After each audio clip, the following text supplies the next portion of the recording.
Awesome. So this is my third round. Let me just accept the challenge. You can see I've made a couple of changes to the deck. Most notably, Wheel of Misfortune came in. Unfortunately, I only got to add a couple of extra sideboard cards because I was distracted and missed the submission deadline, which is entirely my fault. I do accept that.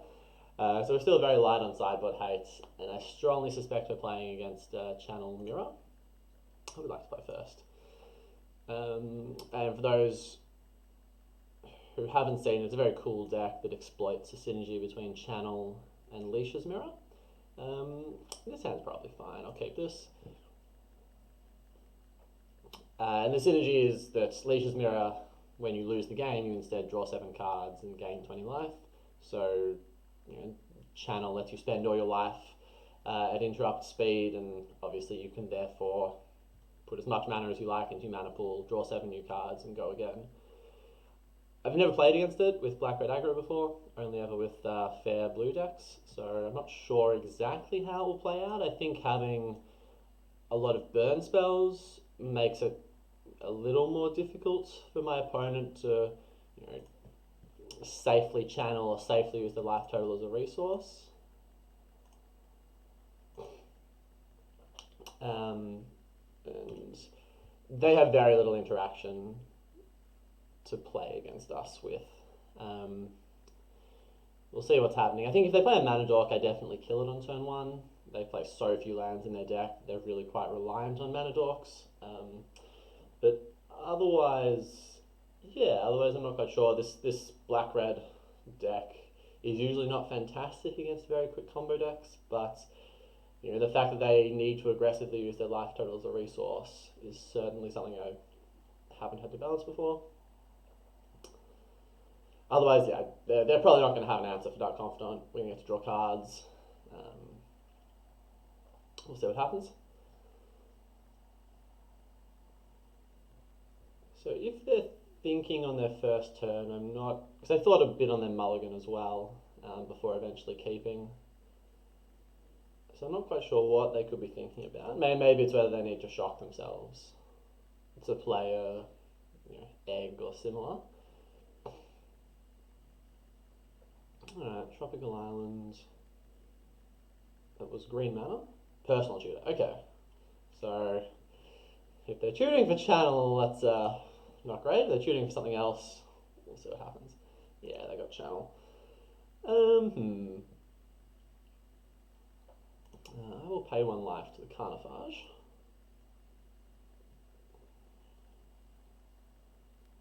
Pay 1 life, yes. Wasteland. Alright, that was pretty good.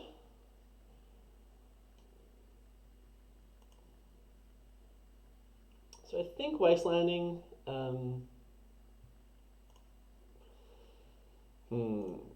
So I think Wastelanding is probably the right play because, as I said before, they are very land and mana light and rely quite heavily on mana dorks. The fact that they personal tutored does probably imply that they are going to do something good with the Channel next turn. So I think just like playing a Barbering and playing Dark Confidant is probably not as good. This way, we get to hold up Lightning Bolts. There might still be something going on. I don't love that we've only got 2 power in play, but we've got 6 mana worth of burn spells. The Black Lotus, okay.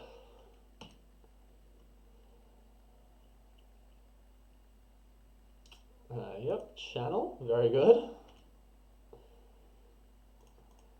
This doesn't seem fantastic for us. Chromatic Sphere, yep.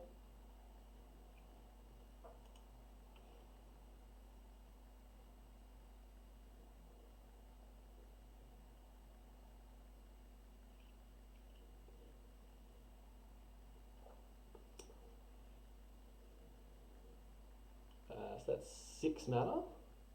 If they're going to play Leash's Mirror, they'll pay 1 more life to get 5 mana that's colourless and to play it with green-black floating. Unless they have just straight up nothing else and they're just going to end the game. Ristic Tutor, I say. Well, we can't pay 2, which is quite unfortunate. So they're going to... no. So they're going to... They've got 14 mana to work with. They really have 11 because we have a lightning bolt. So they've got 6 mana floating after they cycle with mirror. If they get greedy, we could get them, but I think my opponent will play around lightning bolt here. It's not that hard to do so. Lucia's mirror has arrived. I'm just wondering if I have to bolt my opponent in response to this, or whether I try and wait until the next merry-go-round. I think I do in response. And if they got me, they got me. I think waiting until they have 20 life is just a little overly optimistic. So they're going to pay 6 life. Yep, Chromox.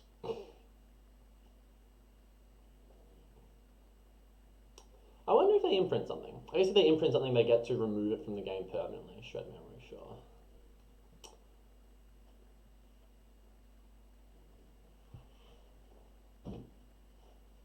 Four. Grim Tutor. So we are just dead.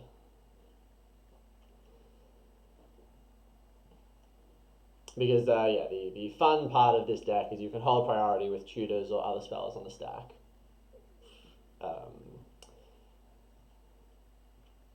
And now they've gained 20 life from Leisha's Mirror. They've drawn their 7 cards, but they still get to start the game with any card they would like in hand. And presumably they're going to go get something that kills me.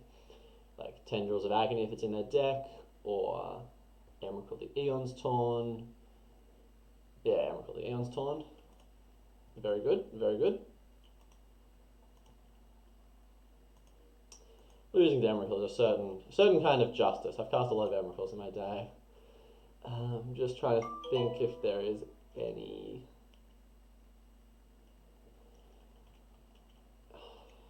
Yeah, so if I...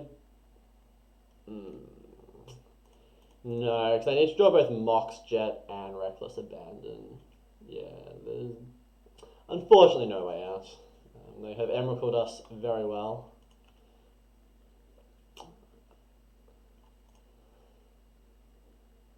I'm going to cast more spells. Even better, Ponder.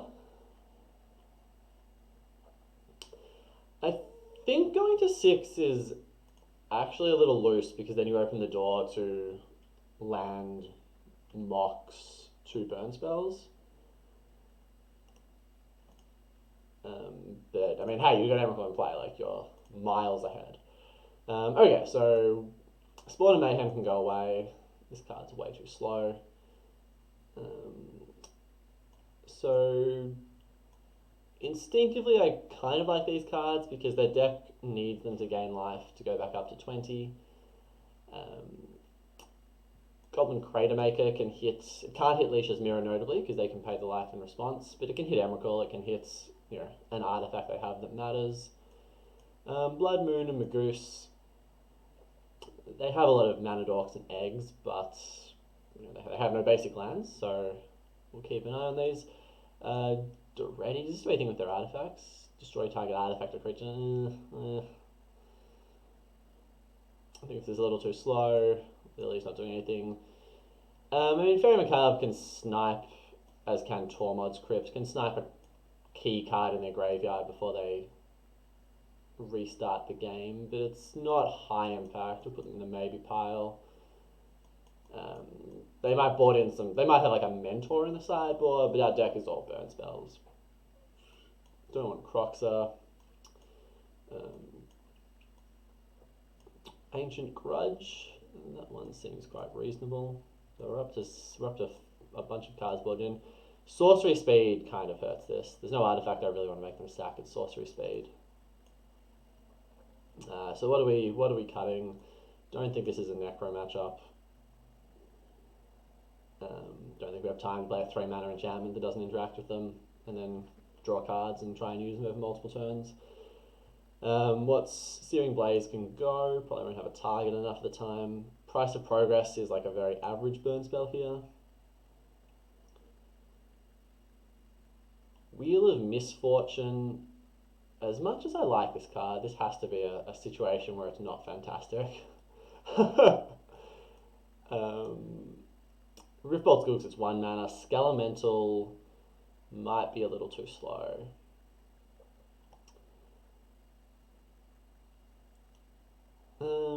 I can keep Fiery Confluence, I think. So what's here?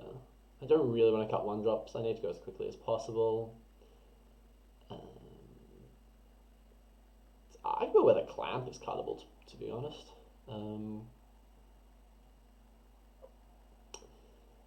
Skullcrack's another, anti-life gain effect that we can leave up.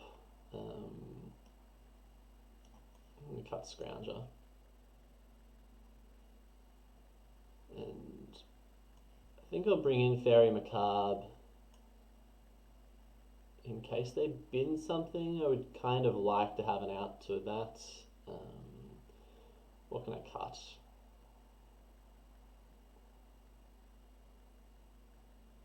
Oh, I definitely was not paying attention to the clock. Alright, we have 62 cards in our deck. That's okay. Oh, it doesn't take your sideboarding into account if you don't submit the deck. How unfortunate. This is a mulligan.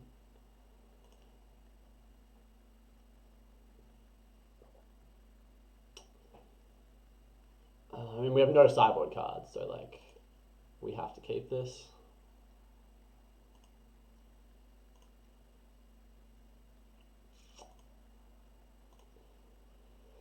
Yeah, that was unfortunate. I was talking too much and not paying attention to the clock.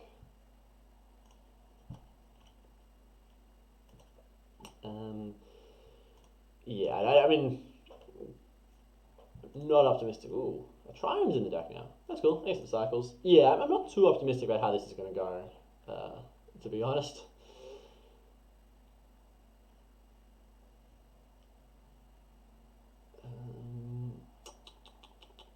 So I don't think the extra 2 damage from playing Robber now is huge. But if it steals a key spell, that might be how I have to win by getting lucky.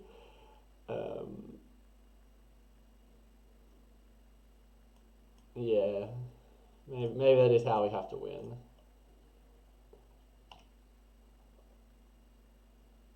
Imagine if it hits the Black Lotus.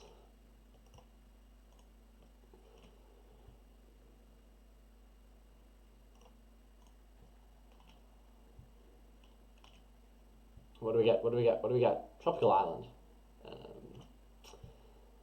You can't. It says cast, right? You may cast that card. Yeah.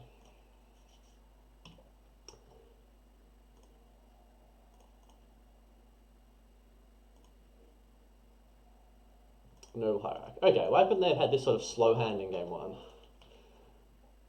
They've only one land. Yeah. This thing goes back to what I said last game, where I would almost always kill their Mana Dork if you had the chance.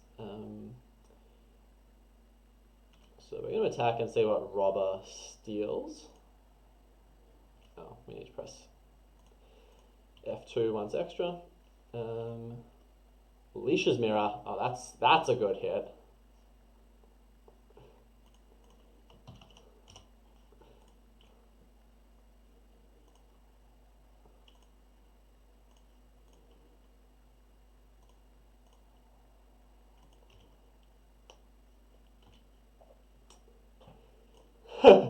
You can't see it, it's hidden by my face, but my opponent in chat has said, "Oh no, I need that," after I sent them a shocked face emoji after exiling Mirror.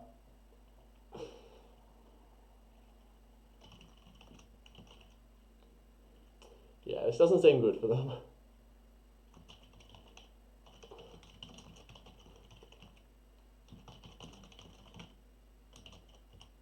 Yeah, there we go. Their deck doesn't function too well without it. So that actually saved us. I'm going to do this much faster now. I wanted this,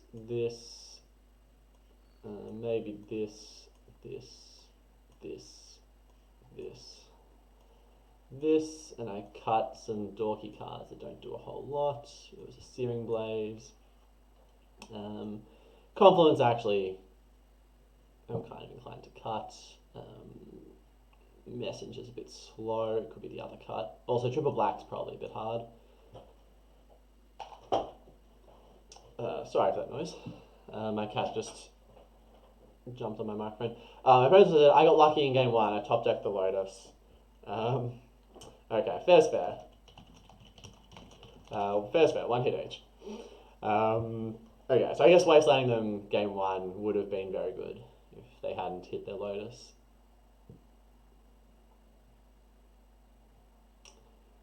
I can't see anything else here that's sort of obviously not good enough. Oh, that's what I was going to cut wheel for Fairy Macabre. At least Fairy Macabre, if they're not doing anything I can cast as a unplayable Toto.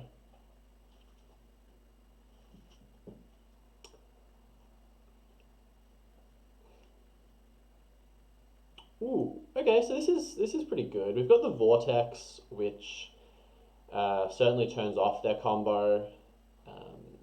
We've got a nice curve with Gravecrawler into Robber.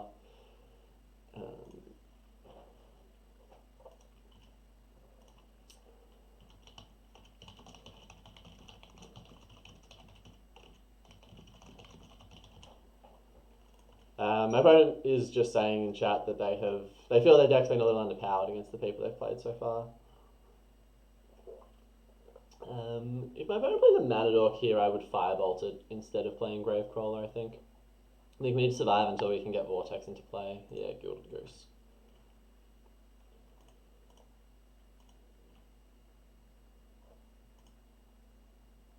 Chrome Box, alrighty. Something's going on. The imprinting sleight of hand, yep. So cast it, okay. Okay. I mean, if that's the case, they've got 2 mana in play next turn. How good is it to kill Gilded Goose in this circumstance? I guess it depends a little what they do with the Preordain. If they leave a card on top, I'd get a little more worried. But playing Gravecrawler just passing back seems far worse now that they've cast multiple spells this turn. Excuse me.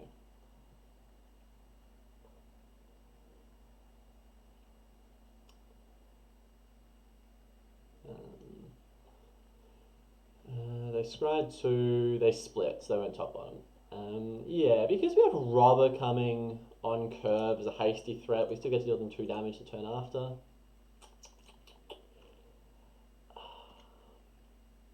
They've got access to black, green, and blue, but they don't have access to green, green, which is a pretty good reason to shoot this thing.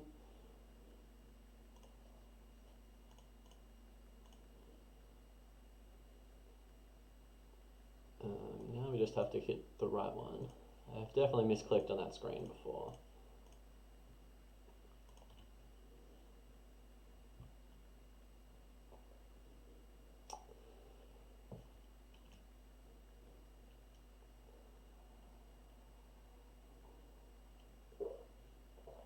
Yeah, cutting Skull Clamp was actually maybe something I should have done.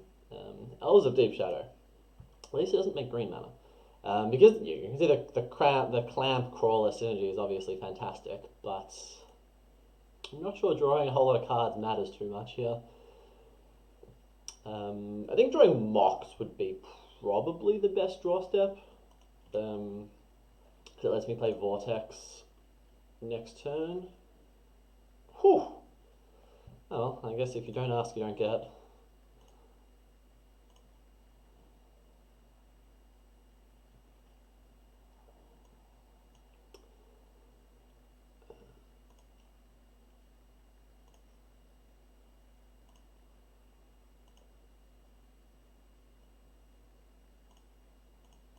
So I know I'm behind on board, and maybe it's a little greedy. Oh.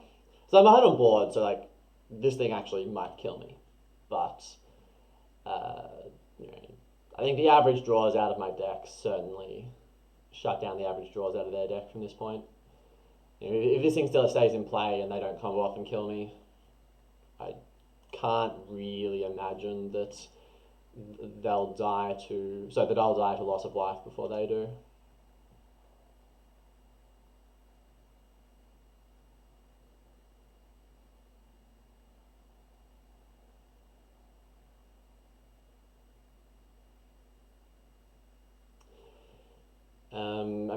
Next turn I think is just,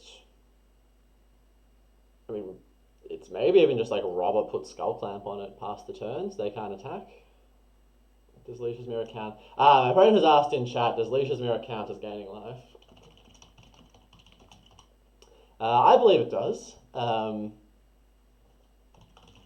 They may wish to ask someone in the Discord rules chat, but I presume it does. Most effects that reset your life total to something count as gaining life.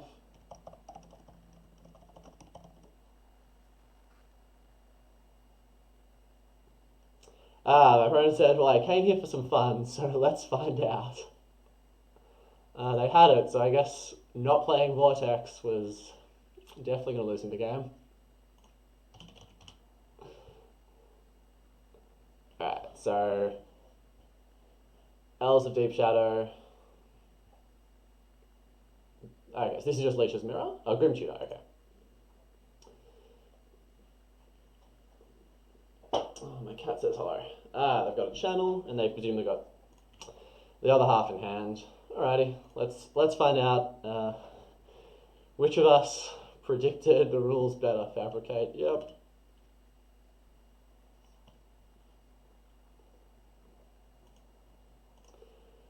There's the Leash's Mirror. They go to 6. And I really hope this kills them. I'll be very upset if it doesn't. Maybe I'll file for compensation if it doesn't. Cool. They get an extra life out of that. Alright, let's see. Yeah.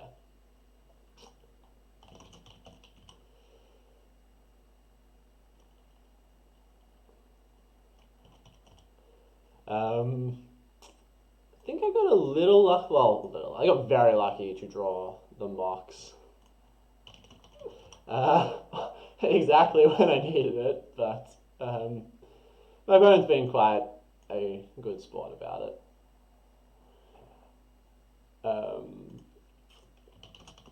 What an ending. Alrighty, that was quite a lot of fun. I think the Leash's Mirror channel deck is definitely one of the decks I enjoyed playing the most. It's just a combo deck that doesn't really do combo things like a lot of other combo decks in other formats do. And the unique interaction between channel and Leash's Mirror is very flavorful. Yeah, I got exceptionally lucky. I think the 2 games I won. But sometimes you have to get lucky by having Robber of the Rich steal their Leash's Mirror. I should be able to record or hopefully stream my 4th match. So if you can catch that, hang around. Hopefully at some point I'll get around to fixing my sideboard. But otherwise, yeah, this deck is great. I very much enjoyed playing it, and I would thoroughly recommend it if you just want to. You can replace the Mox Jets with a different package, but if you do that, it's a fairly cheap deck to start out in the format with. And on Moto, obviously, this thing costs like 5 tickets or something, so it's still very affordable. You can rent, if you make a couple of budget changes, you can rent basically the whole thing for the cheapest card rental package from one of the internet sites. And yeah, it's got gaming and everything. I enjoyed it a lot. But yeah, hopefully you can catch me next round. See you next time.